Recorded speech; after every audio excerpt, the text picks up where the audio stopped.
lot of people ask this one question and they wonder, how much is my divorce going to cost me? And I can tell you that it's impossible to predict. We don't know. Unless you have a crystal ball and you're able to predict the future, you won't know.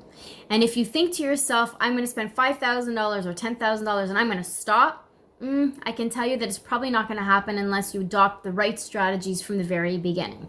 And what are those strategies?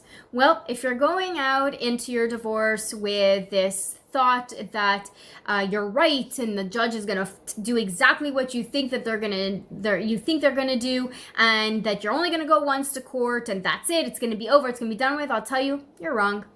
Because once you go into court one time, you're opening up Pandora's box and you just don't know when you're going to be coming out of that situation. So what can you do instead? Well, you could learn to respond versus react to situations. What does that mean? Rather than like flaring up and being triggered by what the other parent says, learn to respond. Speak the way I'm speaking with you right now, right? So if you're able to respond to situations in a very cool, logical manner, and that you're going to think things through and get back to them when you have an answer, you're now responding versus reacting and like blowing up to whatever people are saying to you, right? The second thing is that if you have a goal in mind and your goal is very, very clear, you're always going to want to move towards your goal, right? You're always going to want to move ahead to get closer and closer towards that goal.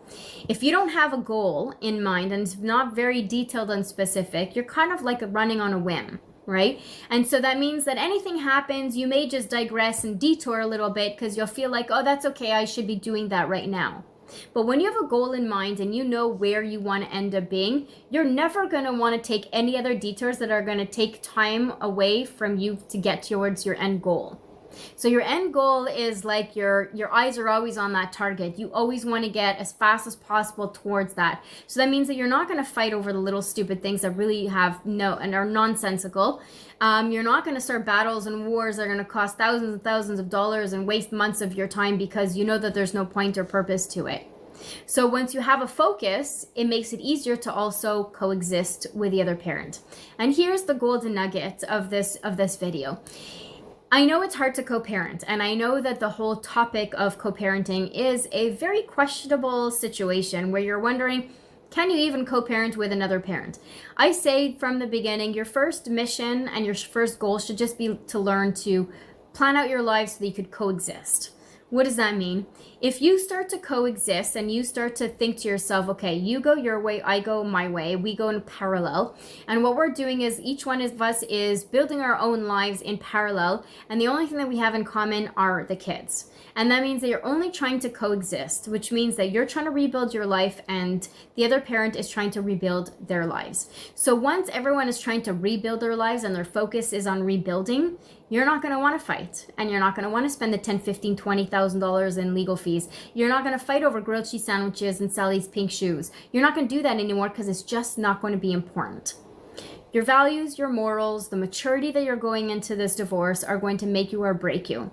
So the success of your divorce and the amount of money that you spend in your divorce will all starts off and ends off with you.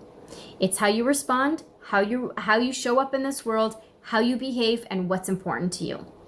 So if you join us at the Divorce by Rose community, we're going to show you how to decipher and how to decide what is important to you, what is not important to you. The Divorce by Rose community was specifically designed to bring parents together with coaches, experts, and professionals. Why? Because you have questions, concerns, worries, and anxieties, and we know that you're walking into a whole world of unknown. And these coaches, experts, and professionals have the tools, the strategies, the wisdom, the knowledge, and the experience to tell you what you could do and what you should do and what are your options. And then you get to decide what you want to do from that point forward. So we bring these two worlds together because otherwise we know that you're not going to meet, and then you're just going to make your decisions based on emotions rather than on logic. So if you want to have more guidance and support and in a neutral basis, in an environment where you could come in and remain totally and completely anonymous, please join us in the Divorce by Rose community. The link is below. I hope this information was useful to you. Until the next time we speak, I wish you a day that matters. Take care.